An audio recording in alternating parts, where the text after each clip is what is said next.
everyone. My name is Michael Zubcic. I guess we have a tattoo tomorrow morning from Thomas, and I hope he's posting it on LinkedIn. So I'm here today to talk about or about a topic that is kind of annoying. That's basically the title of it. I'm talking about 5 annoying studio workflow issues and how to optimize them. It's a kind of daily thing for a lot of photo studios and a lot of process issue things.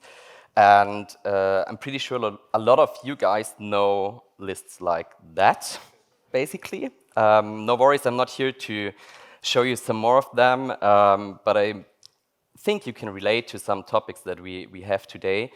And there's a lot of theory in photo studio workflows and a lot of things that should get done maybe in a more practice way, and one of them is the photo sample journey, which means in the theory it looks always pretty awesome. So we have like a hanger or a product and it went through every step in the photo studio, but the reality shows that it's maybe something like this. You have a sample that is in the inbound, and then you have the product preparation. But what after the product preparation? It's possible to get it to the still life photography. It's possible to get it to the outfit combination for a model shot, or even to the product text department. So what we do, or what we did, and try to get it in a more practical way to find bottlenecks during our photo studio workflow is, sorry, I see already the next slide, so that's why I kind of laugh about, is grabbing your best friend, Tony. Tony is a hanger. We called him Tony. Don't ask why.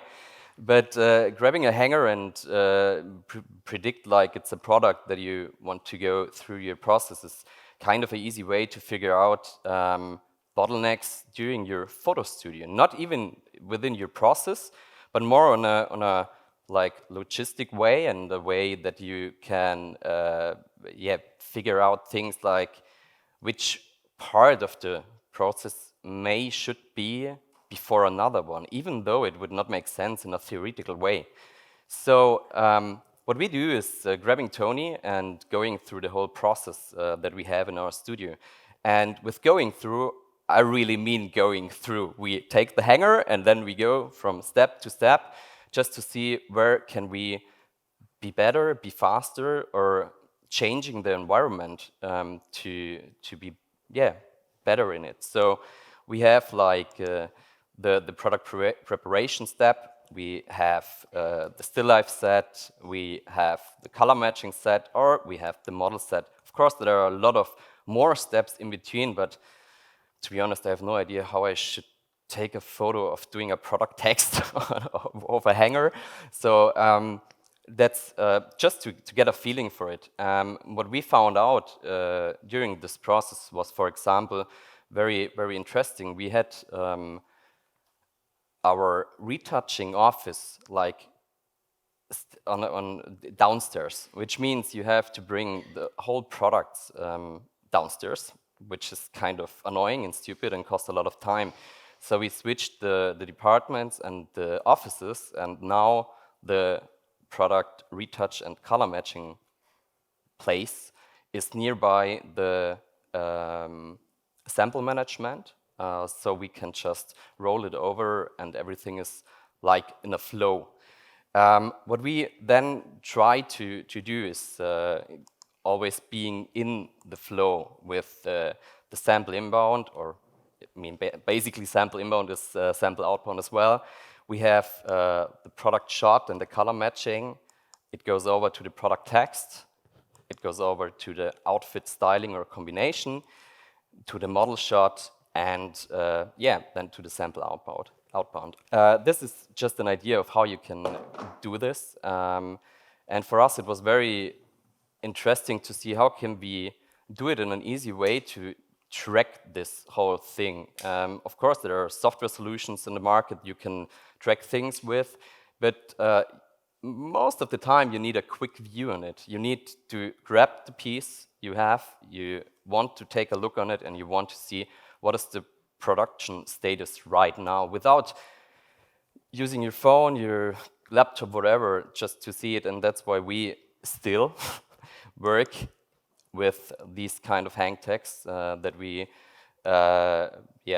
kind of designed for our needs. It's a mix in between our workflow software and our team, because they just like take their name and or the date when it's when it gets done, so that we see in a quick look, okay, this one is already done. If a product is getting lost during our photo studio, because to be honest, we have thousands of products in our studio, and it's just obvious that sometimes a product is getting lost, or you just do not know what has happened to this. So that's basically one of the things we did on a practical way to try to figure issues out. And one step or one part within this whole routing is the color consistency. And that's my next topic I want to talk to you guys. We have kind of like a technical consistency that we should be aware of. That's first of all the camera. You need a camera, a calibrated camera, and in the best case you have a couple of cameras that are calibrated the same. Well, it should be. So the next thing to get a technical consistency within the color consistency thing is the lighting. You can measure your lights with like a colorimeter or something like that, and the older your lightnings get, the worse is getting the accuracy within the color consistency. So another thing within this topic is your screen. We all work in our photo studio with the same self-calibrated screens. They are all calibrated to D65 daylight.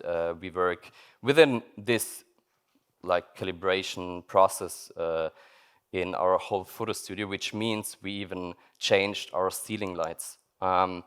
This sounds kind of weird, but we found out that a lot of departments around us grab a piece, I don't know, a green one, for example, and they are in the middle of nowhere, looking on their screen, having some horrible neon tubes on the ceiling, and then we get a call like, yeah, the color is totally wrong in the online shop or whatever, and we were like, no, it's not. Come over in our photo studio, we can show you. And this is a thing for us to make it easier for us to take a quick look on the product, not putting every product directly into the norm light box. Just for a short, quick look, it's totally fine to have a running calibrated neon tube on the ceiling light. Another thing is the working place, and this sounds kind of crazy, but our retouchers maybe can agree with it. It's the best thing you can work in is a dark chamber somewhere in the underneath everything else. And what we do, or what we did, is basically putting away every natural lighting that possibly could avoid our retoucher's place, so that there's no irritation within the lighting and from somewhere else, which make it kind of better to get a consistent way of color within our process. But there's not only the technical consistency you need, there's also processual consistency you have to follow up. And what we do is a very strict process within our photo studio. So we start always with a product shot from the hanger or the accessory, whatever, and this product is getting color matched by our retoucher with a visual color matching. We have D65 norm light boxes. We have, as I mentioned earlier, self-calibrated screens, and we tried different things in the past. We tried to outsource the color matching by hexacodes or whatever. We tried to do it with digital color samples, swatches, whatever, but we figured out that the product itself varies in a way that we cannot like give back in a 100% way with a digital sample. So that's why we always use the real product, the production sample, and putting it into a normalized box, and from there on, we outsource our model color matching. We work here very close with Pixelz for a lot of years now, and we found that, or we figured out that this is the most easiest way for us, the most consistent way, because we have so many outputs on the model images that it would be like a horrible work to do it in-house, and it's very expensive, to be honest. So that's why we outsource this whole model color matching thing, and based on the in-house color matched reference. So one more thing we outsourced a couple of years ago was kind of the image naming. And this is the next thing that I think is a very, very big topic for a lot of photo studios, because it's something you have to do, but you do not want to do. And there are a couple of reasons why. So image naming is complex. You have, or I've seen photo studios, I went crazy. I saw them and I was like, how can you even work? You work every day with freelancers and external stuff, and they have to put in 16 properties into the image naming just to make sure their own online shop is able to put the bullet points correct. And I was like, no, that's nothing you should do. That's just horrible. It's very error prone. Like I said, I mean, if you have to put 16 properties into an image naming, it's like you will always have a lot of errors in it. And it's very time consuming. So these are the three main issues, I guess, you all have with image naming. So what we did is we tried to figure out how can we solve this issue. As I mentioned, we started in the past with Pixelz and tried to give away some parts of the naming that they can do. But this was something that was okay for all the separated outputs we have and stuff that is getting done in the post. But we tried to find a solution and create a solution to help our photographers in the studio. And this is something we create. This is something that was better than before. It was basically like a how can I say, like a tool. It was a tool where the stylists or the photographers were able to scan the products, and out of this, the app generates folders, and these folders, they were able to just copy-paste into Capture One, which makes it kind of easier, but it was still not a very, very good way. So the true thing about it, or about the naming, is basically this: the best naming is no naming. And I can proudly tell you that we reached this not alone. We have a partner that we work with very close, and this thing is just amazing. If your freelancers do not have to work, or do not have to worry about image naming and assets, it's just incredible. And from image naming, I'm coming over now to another annoying image asset thing, and that's the image distribution. It's a big part of photo studios, especially high-volume photo studios, and if you do not have a workflow software or something that helps you, it's just annoying, there's a high variance in it. So you have customer A who needs images on a white background, you have customer B who needs images on a rosy background, and then there's C who needs a dark gray background, which makes it very complex. It's very manual. You have to do a lot of Excel sheets and stuff like that and check if everything is already done. You have a lot of customer requests, of course. Customers are like, okay, where's the image for that, and where's the image for that? And then you have marketplaces, and you have things that are just, very time-consuming. So there's no flow. You just work like on a hold. You're just getting emails, and you have to deliver, and that's not good. So the key is very simple, because time saving is key in these kind of stupid works, because this is nothing a creative wants to do, this, to be honest.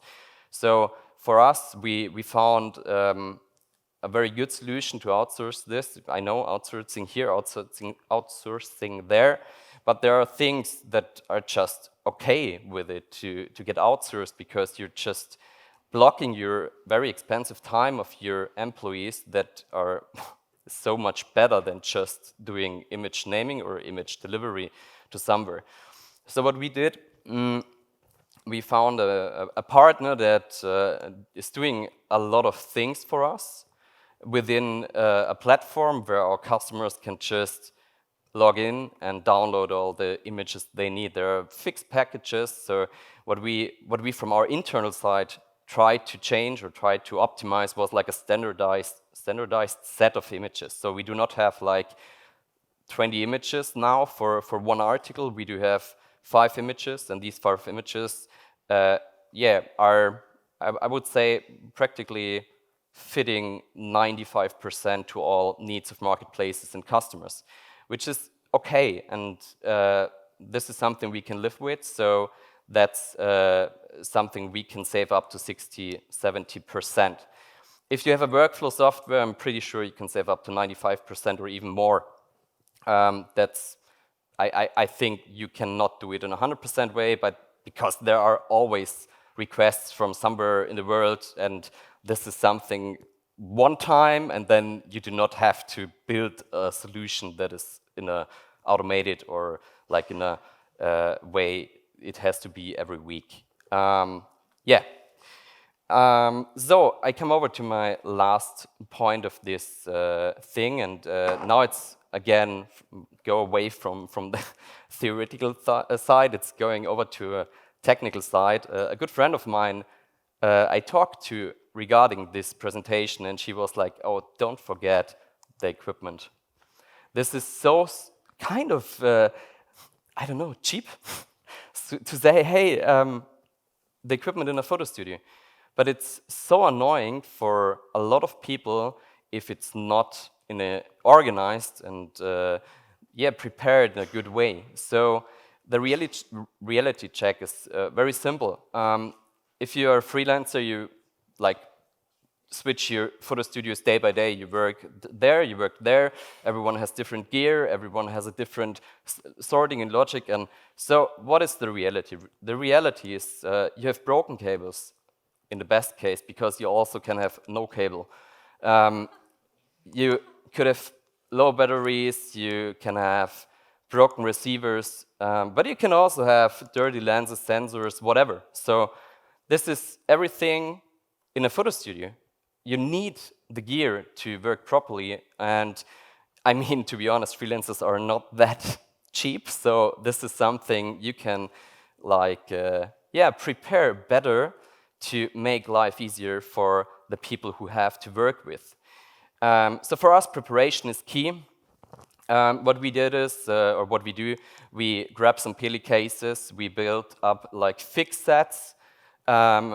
There's everything included, from cameras, from lenses, from the MacBook, the keyboard, the mouse, batteries, everything in it.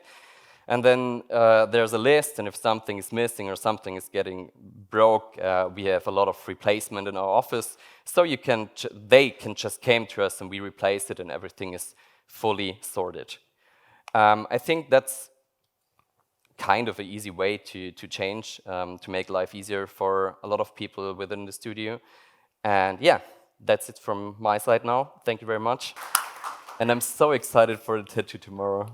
I know you are. Yeah. You can't wait, can yeah, you? Yeah. No?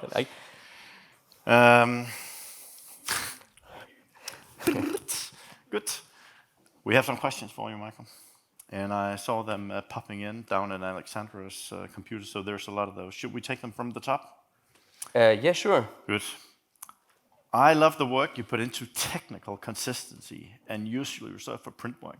How do you convince senior leaders that my granny's CRT needs this quality? Who's anonymous? Yeah, that's a good question. Maybe he or she wants a tattoo as well. sorry, what does CRT means to be? I'm kind of. Thank you. That's basically maybe too old for me. It's very hard. We have this issue highly discussed within our company, and I think they have to accept it. That's basically the hard end of this thing. Not only the granny who needs this on her old CRT monitor, and to be honest, this is not the main group of customers that we are doing this. I think that is one of the most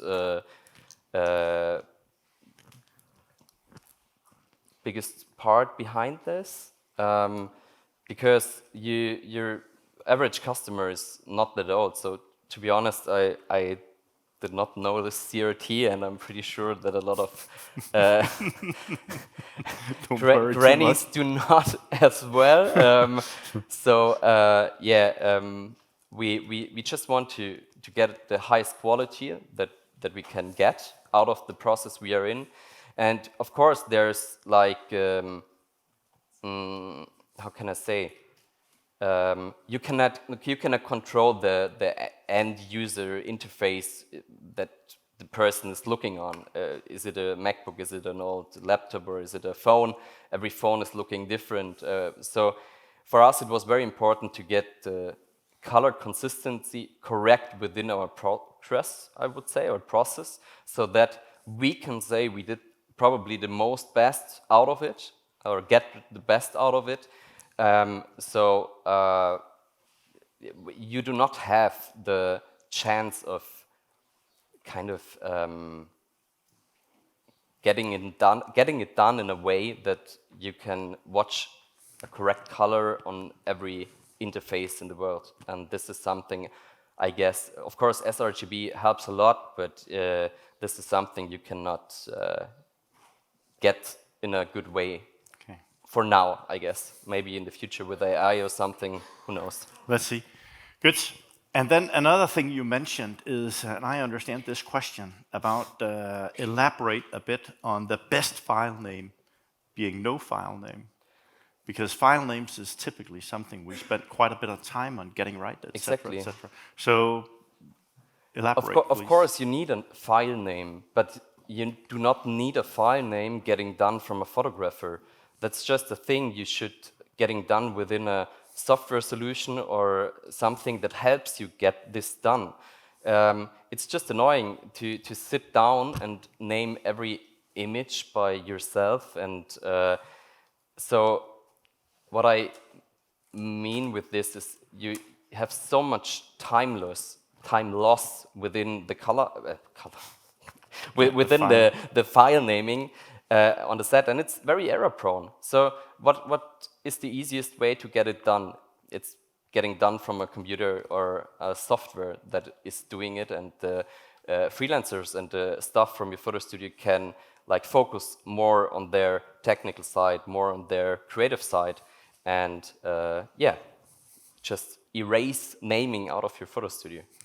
Good, automate, perfect. And then you, by coincidence here, I will, the next one. Yeah. You, by coincidence, named color here, right? Because typically you would say you have a huge advantage if you have your, when you outsource, if you have, for instance, your retouchers sitting next to the physical product, then you can truly optimize, color matching. Yeah. How do you actually handle that with an outsourced model? Well, we tried different and does it solutions. Work, what you're doing? It does work. Of course, there are colors that are kind of hard to get done from an outsourced team, even though you send the reference with it. That's just how it is. There are colors that are just crazy, and to be honest, especially bright, like whites and beiges and stuff like that, it's very hard to get it done in a proper way while outsourcing it to a partner.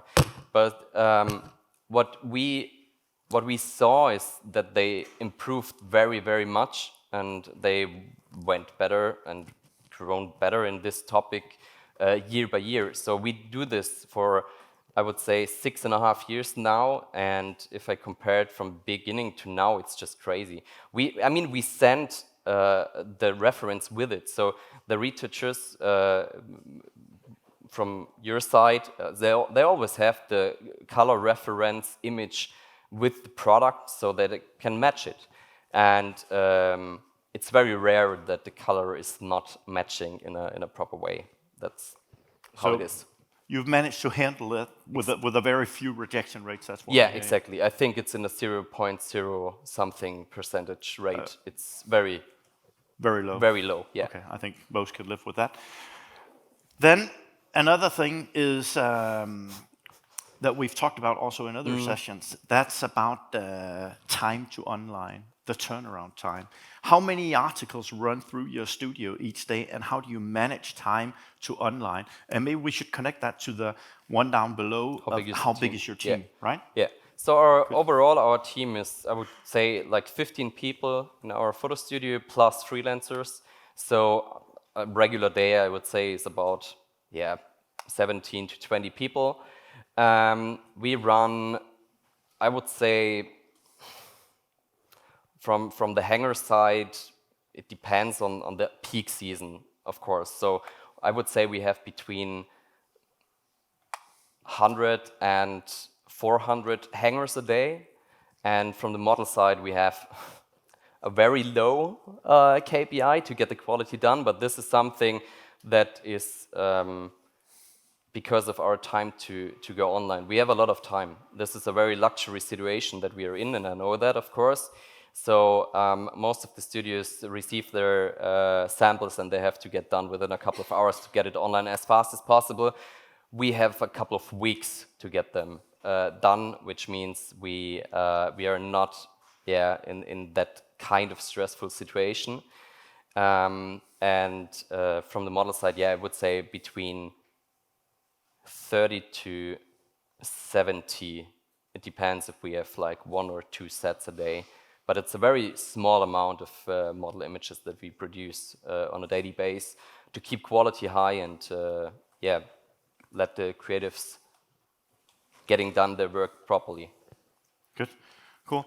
Should we move into the second one from the bottom here? Yeah. Which is into AI and scripting, right? AI scripting can help automate data extraction, file names, metadata, properties. Will your team leverage that in-house, or is outsourcing more cost-effective when it comes to stuff like that? That's a good question. I mean, we have quite a big dev team intern, but I think sometimes it's very hard to build things up from internal side because you do not have the overall look into the industry. I mean, of course, they know what they do, but sometimes the outsourcing is in this case a better way. And from the cost-effective side, it's a good question, to be honest. I was not into AI scripting in case of file namings and stuff like that until now, because just, I did not see the need for now as we are in a good place right now. Yeah. Good. And then, to run the processes, to handle that studio. Here's a question, very specific. What's the studio management software that you're using in your studio? We work with Creative Force since a couple of years now, and it's working very good. And how has that changed the way you're working? Everything. All right. Do you have shares or something? Sorry, what? Do you have shares in that company? No? I mean, of course. For example, we do not have to take one file anymore. Not one single image file or asset file you have to grab with your mouse and put it from somewhere in a network share or network drive or somewhere else. It's just there. You do not have to do anything. And that's crazy. And if you do this for the first time and try a demo, and we were like, how shall this work? And then we tried it and we were like, okay, that's getting crazy. That's changing everything, and it does change everything. So the only time a photographer has to take an image is while drag and drop the image into our production software, and that's it. The file is never ever again somewhere manual, like getting picked or getting searched or getting transferred. Everything is fully automatic. Okay, good. Yeah. And there are, you mentioned Creative Force, there are other tools out there that are Yes, but during in the that time, same ball field. Yeah, how was that when you went from having no studio management software Well, to that's not correct. We tried Okay. to build one for ourselves, and of course it helped us a lot. Yeah. But it was so hard coded that we were not flexible enough to change things and optimize them. And back then, a couple of years ago, there was not that much on the market, to be honest. But I think the last 12 months, a lot of changes were in the industry, and there's a couple of more now. Yeah. How long time did it take you to implement that piece of software? But from the internal side, it was kind of I would say, long way, but this is nothing that has to do with the Creative Force. This was more like a thing from our internal side. We have a lot of changes during the time, and a lot of IT things getting changed and stuff like that. So I would say overall, from internal side, it was like half a year or longer, but from Creative Force side, it was like a couple of weeks. Okay. Yeah. Good. So it's more adapting to things internally. Yeah. That takes a long time. Yeah, exactly. Yeah. Okay, and training and stuff like Yeah. that. Perfect. Great. Michael, thank you. I will Thank you. leave. I'll stay out of pronouncing your last name. Yeah. Thank you. Thank you very, very much.